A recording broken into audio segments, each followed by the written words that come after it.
these are my main card predictions for the UFC 319 card this weekend. Let's get straight into it.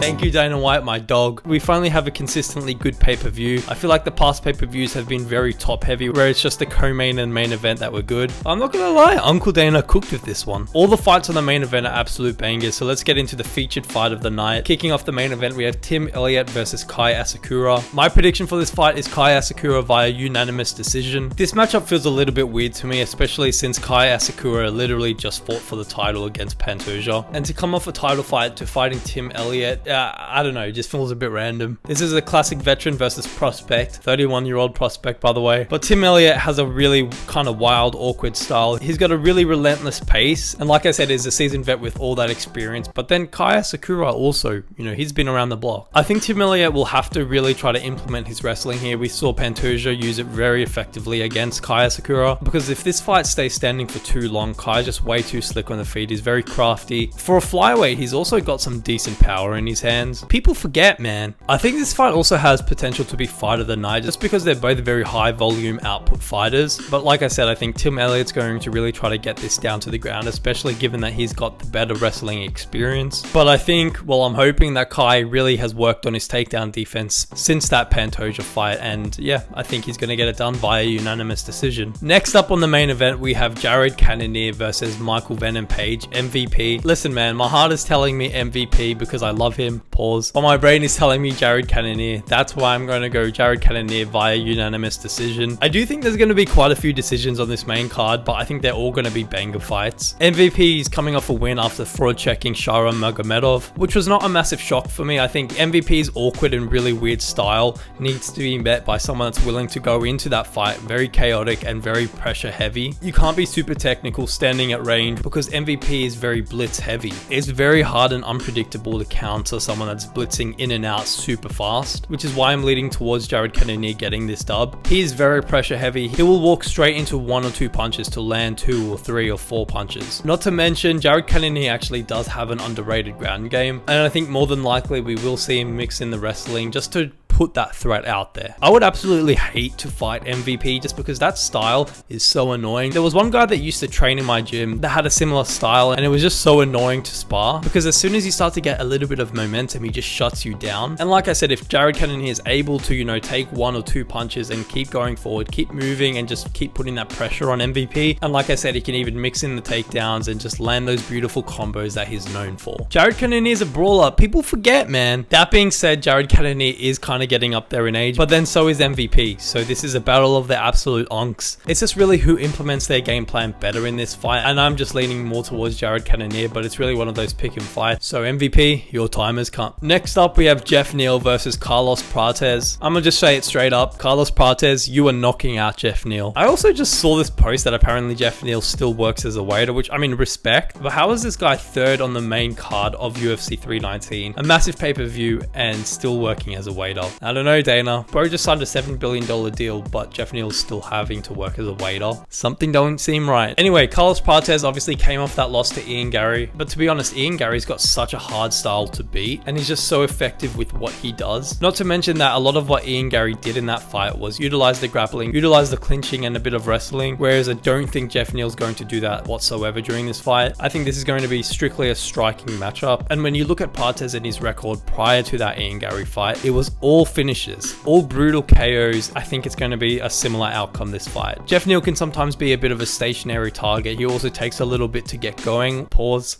But he starts out quite slow, and I think, to be honest, I could even see this fight ending in a 1st round KO. But also, to be honest, Jeff Neal's no slouch on the feet. People forget, man. He has done a couple fraud checks himself. He's a southpaw, which I could see giving Prates some problems. That being said, though, his most recent fight, he did win by KO, but that was against RDA, which, these aren't even unks, these are OGs. This could also be a sleeper fight of the night, but I just think Carlos Prates has got his youth on his side. He's a much faster starter, which I think will be very effective and work really well against Jeff Neal. So yeah, I got Carlos Prates via round 1 KO. Moving on to the co-main event of the evening, we got Leron Murphy, aka Leon Edwards, versus Aaron Pico.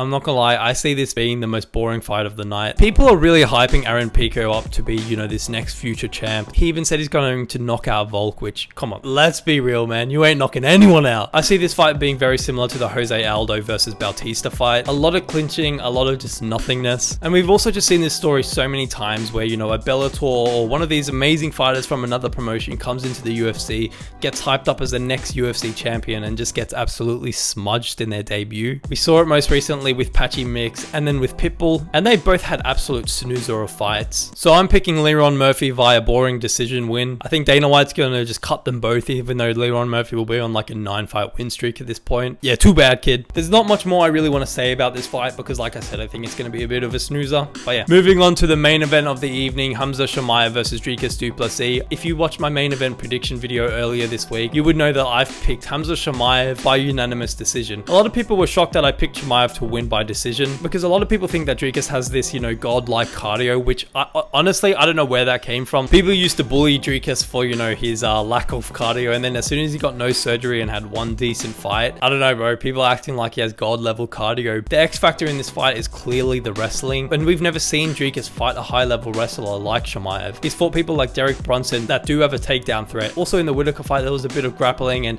in both of those fights, we saw Dricus kind of look like a fish out of water in the ground. He got taken down in that Bronson fight and kind of smudged, to be honest. Even though he rallied back in those fights to win by finish, Chimaev is one of those guys that has a serious submission threat on the ground. And to be honest, I actually favor Chimaev's cardio because I think this fight's going to be mainly grappling, and I think he will have better cardio in the wrestling, where Dricus, you know, he looks good in majority of his fights because he's mainly just fighting strikers, and having cardio in the striking department versus cardio in the wrestling department are two different things. When someone's absolutely smudging you on the ground, it's a completely different world, man. People forget, man. All right, I'll stop. I believe that Chimaev will come out really fast in that first round, try to get the submission, but I think Dricus won't give up his neck that easily. I think, you know, he'll start to pace himself a little bit, and I do see that first round though, you know, Dricus being kind of held down on the ground, and to be honest, I don't see Chimaev finishing him in that first round. I think Dricus is just that good. In round 2, I see Dricus being a little bit fatigued from that first round, and I see round 2 being majority of a striking match. This round will most likely be 50-50, but then that's where I see the third round coming, and Chimaev will get the submission in round 3. That is my official prediction. Khamzat Chimaev via round 3 face crank, and there will be I think there'll be a lot of memeable, funny moments in this fight, but ultimately this could also be fight of the night. Like I said, there's so many fights on this card that are genuinely good. Why can't every pay-per-view be like this, man? But yeah, those are my predictions for the UFC 319 main card. Let me know what you guys think. Who are you picking to win? Make sure you guys do drop a like on this video, and make sure to subscribe as well. And I will see you guys in the next video. Peace.